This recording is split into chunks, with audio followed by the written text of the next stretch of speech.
আসসালামু আলাইকুম রহমতুল্লাহ। সুপ্রিয় দর্শক, জমিয়তের এক নেতা মাওলানা তিনি বলেছেন যে আল্লামা মওদুদী নাকি ফজরের নামাজ পড়তেন না এবং জামাতে ইসলামী কোনো ইসলামিক দল নয়, এটা ইসলাম না, এটা শয়তানের ইসলাম, এটা মদিনার ইসলাম নয়। ইসলাম বলেন তার প্রতিষ্ঠাতা ছিল মওদুদী। মওদুদী ফজর নামাজ পড়তো না, তো এই মওদুদীর জনকারে শয়তান হিসাব করতো। তার নামের মধ্যে ইসলাম যে লাগাইছে, ইসলামের এটা ইসলাম না, এটা শয়তানি ইসলাম।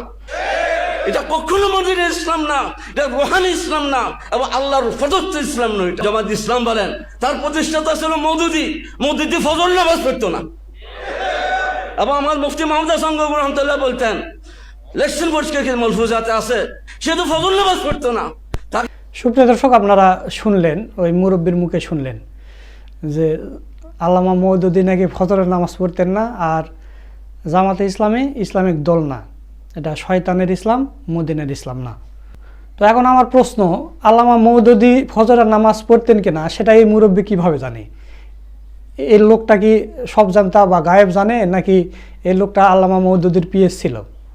আপনি নিরপেক্ষভাবে একটা জিনিস চিন্তা করবেন যে আল্লামা মওদুদীর মতো একটা লোক তাফহিমুল কোরআন লিখেছে, এত সুন্দর একটা তাফসির লিখেছে যে তাফসিরটা বিশ্বের বড় বড় বিশ্ববিদ্যালয়ে পড়ানো হয়, সিলেবাস, এবং পৃথিবীর মধ্যে বড় বড় বিশ্ববিদ্যালয়ের ভাইস চ্যান্সেলররা আল্লামা মওদুদীকে নিয়ে গবেষণা করে।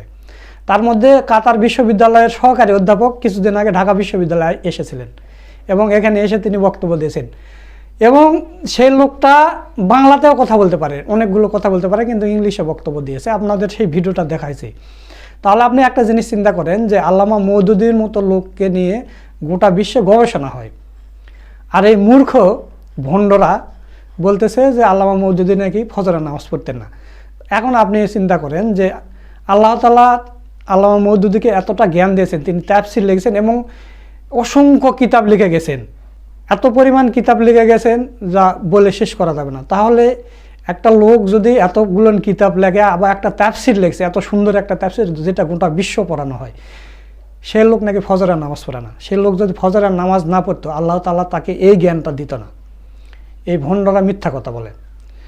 আর মদিনার ইসলাম আর শয়তানের ইসলাম যে কথাটা বলল, আপনারা ইবনে তাইমিয়ার একটা উক্তি আছে, আপনারা দেখছেন যে শেষ জামানায় সঠিক ইসলামিক দল চিনবেন কিভাবে। তখন ইবনে তাইমিয়া বলেছিলেন যে ইসলামপন্থীরাই সঠিক ইসলামিক দল চিনতে ভুল করতে পারে, কিন্তু বাতিল শক্তিরা কখনোই ইসলামিক সঠিক দল চিনতে ভুল করবে না। আপনারা বাতিল শক্তির দিকে তাকিয়ে থাকবেন, দেখবেন যে কোন দলের উপরে জুলুম নির্যাতন করতেছে। যে দলের উপরে জুলুম নির্যাতন হবে, যে দলের কর্মীরা মারা যাবে, জেলে যাবে, ফাঁসিতে ঝুলবে, সেটা ইসলামিক দল, সঠিক ইসলামিক দল। ইবনে তাইমিয়ার উক্তি এটা। তো তাহলে আপনারা গত 17 বছর আওয়ামী লীগ শাসন আমলে দেখবেন যে সবচাইতে বেশি নির্যাতিত, জেল জুলুম ফাঁসির দড়িতে ঝুলেছে জামাতে ইসলামী।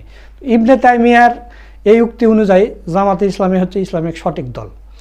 আর গত 17 বছর চরমনাই বলেন, এই জমিয়ত বলেন, এদের গায়ে একটা ফুলের টোকাও লাগেনি, এদের একটা কর্মী গ্রেপ্তারও হয়নি, বা জেলে যাওয়া তো দূরে থাক, ফাঁসিতে আর কথাই বললাম না, এদের গায়ে একটা ফুলের টোকাও পড়েনি। এরা এখন ফতোয়া দিচ্ছে যে জামাতে ইসলামী ইসলামিক দল নয়, এটা শয়তানের ইসলাম এবং এটা মদিনার ইসলাম নয়। ইসলাম বলেন তার প্রতিষ্ঠাতা ছিল মওদুদী। মওদুদী ফজর নামাজ পড়তো না, তো এই মওদুদীর জনকারে শয়তান হিসাব করতো। তার নামের মধ্যে ইসলাম যে লাগাইছে, ইসলামের এটা ইসলাম না, এটা শয়তানি ইসলাম। আচ্ছা, এখন আসি যে এই বিষয়টা কেন এরা মানে করে, কিছুদিন পর পর সেমিনার করে, মওদুদীর বিরুদ্ধে করে, সে করে, অথচ বাস্তবে আল্লামা মওদুদী যেগুলো উর্দু কিতাব লিখেছে সেগুলো তো কোনো ভুল নেই, কিছু নেই। আর এই উবায়দুল্লাহ ফারুকী নাকি 36টা ভুল ধরেছে, 40টা ভুল ধরেছে, বই লেগেছে। আলী হাসান ওসামা সবগুলোই খণ্ডন করেছে, মিথ্যা কথা এগুলো। অথচ বাসে বসার কথা এই উবায়দুল্লাহ ফারুকী আর বসতেছে না। এই হলো ব্যাপার। তো এখন আমার কথা হলো যে এরা কিছুদিন পর পর বসে কেন, এই মওদুদী নিয়ে বসে কেন? তো এখন আপনাদের একটা কথা বললি, এটা শুনলে আপনারা বুঝে যাবেন যে আসলে এটা কিভাবে কি বাংলাদেশে আসছে। এটা হচ্ছে ইন্ডিয়ান 2টা বয়ান আসছে বাংলাদেশে। 1 নম্বর বয়ান হচ্ছে রাজাকার, 71-এর স্বাধীনতা বিরোধী। জামাত ইসলামকে আজ থেকে 50 বছর আগে, এটা 54 বছর আগে থেকে এটা বাংলাদেশের মানুষকে খাওয়ানো হয়েছে, গিলানো হয়েছে, কানের ভিতর ঢুকে দেওয়া হয়েছে। তার জন্য এই প্রথম আলো, ডেলি স্টার, ইত্তেফাক যেগুলো আছে, কালের কণ্ঠ, এই যেগুলো পত্রিকা আছে, এরা এগুলো কাজ করেছে। আপনি আওয়ামী লীগের সময়ে মুক্তিযুদ্ধ মন্ত্রণালয় থেকে রাজাকারের তালিকা প্রকাশ করা হয়েছিল। সেখানে সবচাইতে বেশি রাজাকার ছিল আওয়ামী লীগের, দ্বিতীয় অবস্থানে ছিল বিএনপির, এবং তৃতীয় এবং শেষ সামান্য কয়েকজন লোক জামাতে ইসলামের। তাহলে সবচাইতে বেশি যে দলের রাজাকার ছিল সেই দলের লোক, মানে সেই দলকে কখনোই রাজাকার, যুদ্ধ অপরাধী বলা হয় না।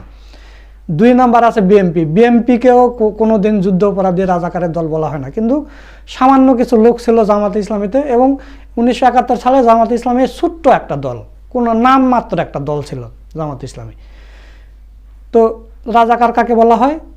জামাতে ইসলামীকে বলা হয়। এটা হচ্ছে ভারত দীর্ঘদিন থেকে টাকা খাওয়ায় এই গণমাধ্যম দিয়ে, সব কিছু দিয়ে বাঙালিদেরকে এটা হজম করাতে এবং কানের ভিতর ঢুকাই দিতে সক্ষম হয়েছে যে রাজাকার মাত্রই জামাতে ইসলামী, একটাই দল আছে রাজাকার বাংলাদেশে, জামাতে ইসলামী। আচ্ছা, এটা গেল আওয়ামী লীগ, বিএনপি, সাধারণ জনগণের ভিতরে এটা ভারতের একটা বয়ান ঢুকে দেওয়া। আর কওমি ওলামাদের ভিতর আর একটা বয়ান ঢুকে দেওয়া, এবং রয়ের টাকা খেয়ে, ভারতের টাকা খেয়ে এগুলো এরা করে। এরা কিন্তু নিয়মিত ভারত থেকে টাকা পায়। এই জমিয়ত, চরমনাই, এরা যে জামাতের বিরোধিতা করে, মওদুদির বিরোধিতা করে, এরা নিয়মিত টাকা পায় ভারতের থেকে টাকা আসে, এরা এগুলো নিয়ে বয়ান করে। 2 নাম্বার এটা মওদুদির বয়ান ঢুকিয়ে দেওয়া হলো যে মওদুদি করছে, সে করছে, এটা সমাধান বিষয়। তারপরও মওদুদি সে কবে মারা গেছে, সেই আপনার মুক্তিযুদ্ধ হয়েছে 54-55 বছর আগে, এখন পর্যন্ত সেটা টেনে নিয়ে আসা হয়। এটা বুঝতে হবে আপনাদের, এটা ভারতীয় বয়ান। এই দুইটা বয়ান ভারত সফলভাবে বাংলাদেশে ঢুকাতে পেরেছে, এবং এখন এটা চলতে আছে। আপনি যদি ইবনে তাইমিয়ার এই উক্তিটা মানেন যে সঠিক ইসলামিক দল কোনটা, তাহলে আপনি 2 দলের দিকে তাকিয়ে দেখেন, এই জমিয়তের দিকে তাকান, জামাত ইসলামের দিকে তাকান। জামাত ইসলামের শীর্ষ 11 জন নেতার ফাঁসি হয়েছে, অসংখ্য নেতাকর্মী জেলে গেছে। এবারও জুলাই আন্দোলনে জামাত ইসলামের সবচাইতে বেশি লোক মারা গেছে। আপনি দেখান জমিয়তের একজন মারা গেছে, বা কারো গায়ে ফুলের টোকা পড়েছে, না, কারো কিছু পড়েনি। তো দর্শক, এই হলো মূল বিষয়। এরা ভারতের টাকা খেয়ে এই মওদুদি করে এবং জামাত ইসলামের বিরোধিতা করে। এটাই হচ্ছে আসল কথা, অন্য কিছু নয়। আকিদা কিছু নয়। আকিদা যদি খারাপ হয় তাহলে চরমনায় জামাতের সাথে আসছিল কেন, বা 11 দল গঠন হয়েছিল কেন? ওই লাস্টের দিকে ভারতের টাকা খেয়ে চরমায় বের হয়ে চলে গেছে। এদের তো দরকার টাকা, এরা রাজনীতি কী করবে আর কি করবে? এরা তো দেশের জন্য কাজ করে না, এরা নিজের আখের গোছায়। আর এই কওমের হুজুরদের কথা বলছেন, এরা হচ্ছে জাকাতের টাকা খেয়ে খেয়ে এদের কলিজা পচে গেছে। জাকাতের টাকা যারা খায় তারা কখনোই প্রতিবাদ করতে পারে না। রাসূল সাল্লাল্লাহু আলাইহি ওয়াসাল্লামের বংশধর এখনও যারা পৃথিবীতে বেঁচে আছে, তাদের জাকাতের টাকা খাওয়ার কোনো এখতিয়ার নেই।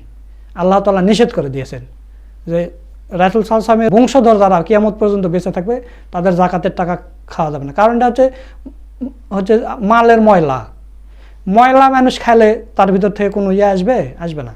তো এরা, এই হুজুরেরা জাকাতের টাকা খেয়ে খেয়ে তাদের কলিজা পচে ফেলতেছে, কলিজায় জং ধরে গেছে।